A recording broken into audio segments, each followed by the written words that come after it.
Quick video on the alliance phase for the Grand Campaign. I'm going to be playing campaign solo, but effectively I'm playing two players, the French and the English.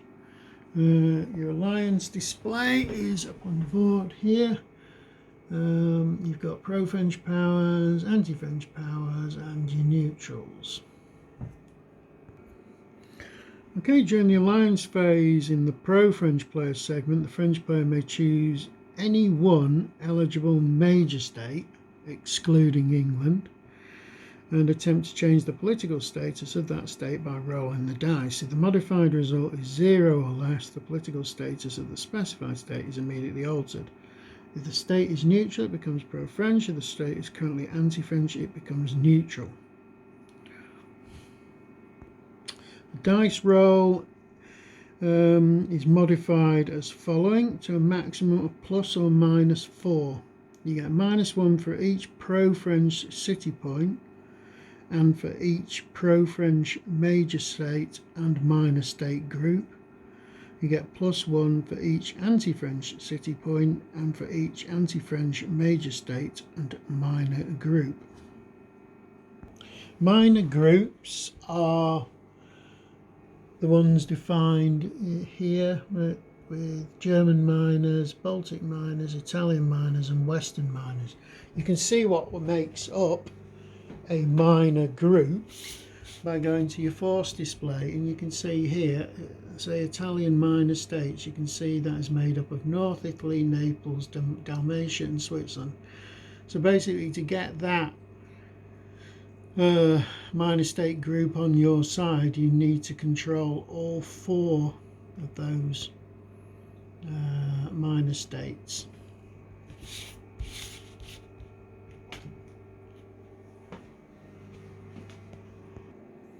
In terms of city points, you basically get a city point for each production city in one of the opposing groups major states, which is controlled by yourself. So for example, if France was at war with Austria and they captured Vienna, they would get 1 city point for that capture. Obviously the anti-French player recaptured Vienna, the French would lose the city point. Another thing to remember is any city points you've gained are forfeited if the major state becomes neutral. The only exception to that is when you conquer a major state, you can actually occupy one of their cities and use it as a supply source. In that case, you still retain the city point. Minor state groups you don't roll for in the alliance phase. You have to actually physically conquer them and occupy their capital cities to take them over. Another thing you can do in the alliance phase is you can make a declaration of war against a major state that's not controlled by the opposing power. The political status of the chosen state is immediately altered and it's moved to join the opposing fraction. Now, I play this slightly different from the way the rules are written, and I say you cannot violate the neutrality of a major state while it's neutral, or violate the neutrality of any of its minors. If you do, I give the state who's had its territory violated the opportunity to join the opposing alliance, because I think it's daft for like the French armies to go rampaging all over Prussia, knowing that the Prussians can't, Prussian sort of satellite territory. without any repercussions.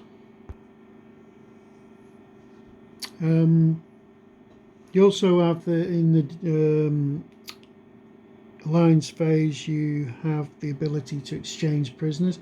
During the game, when an army or naval unit surrenders or captured, it's removed from the map and placed in the prisoners box on the forces display. See, prisoners box there. Okay. At the start of each January turn in the alliance phase, all imprisoned units must be exchanged on an equal strength points basis. All exchange points are returned to the force pool of the owning player. Oh yeah, if a state is conquered or becomes voluntary neutral, all of its imprisoned units are immediately returned to the force pool of their home states. Another thing that can happen during the alliance phase is foreign wars.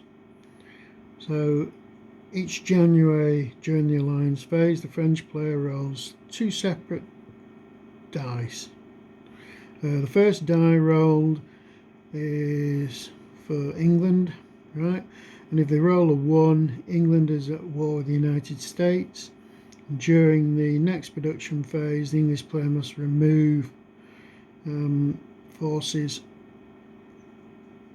to the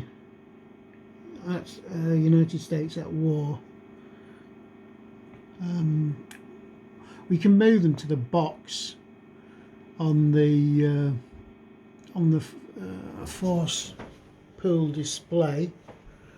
For example, there's Britain on there, England, you've got an at war one, and it tells you what units must go into the at war box. You can actually use these boxes on the board, I would imagine, to do the same thing if you want.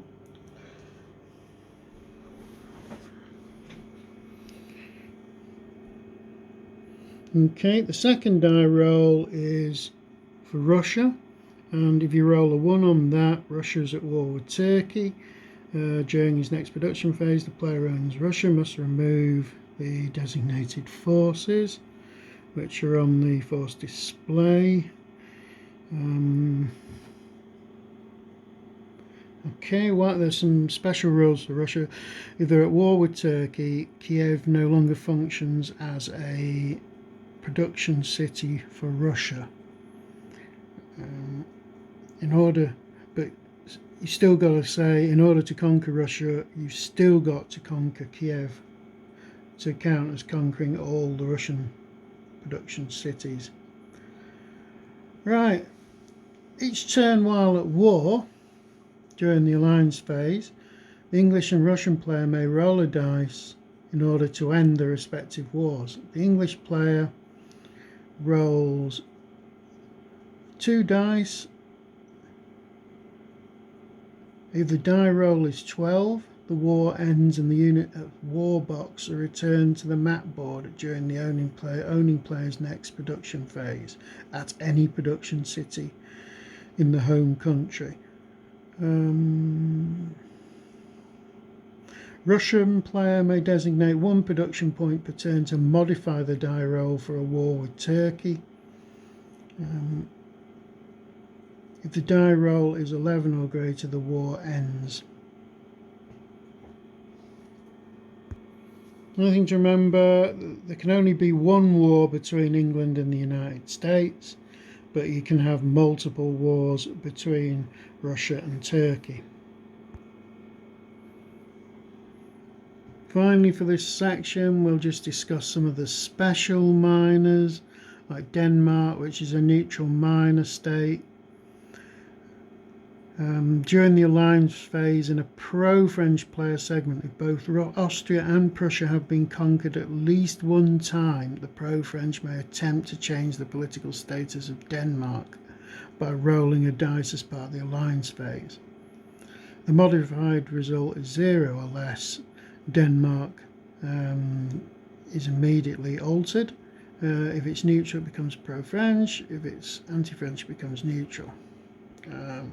Sweden's also a neutral minor state, which has special rules. During the alliance phase in the pro-French player segment, if both Austria and Prussia have been conquered at least one time and Russia is either neutral or pro-French, you may try and change the political status of Sweden.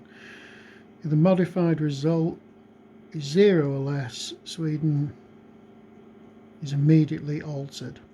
If the current state is neutral and Swedish Pomerania contains Swedish strength points, the units must be evacuated. If the state is neutral and Swedish Pomerania contains no strength points, Sweden becomes pro-French.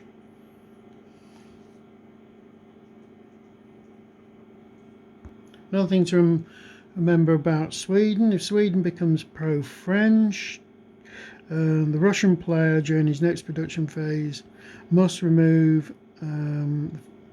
5 infantry and 1 cavalry or 1 Cossack cavalry and any leader with a leadership value of 2 and place them in the at war section.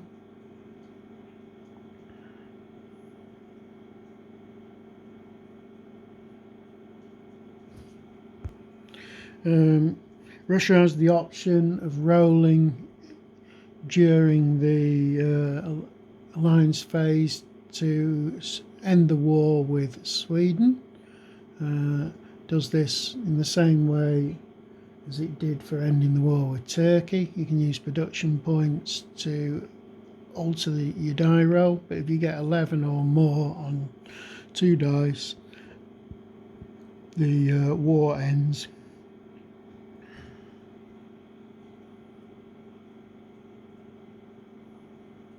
The war can also be terminated if Russia conquers Sweden.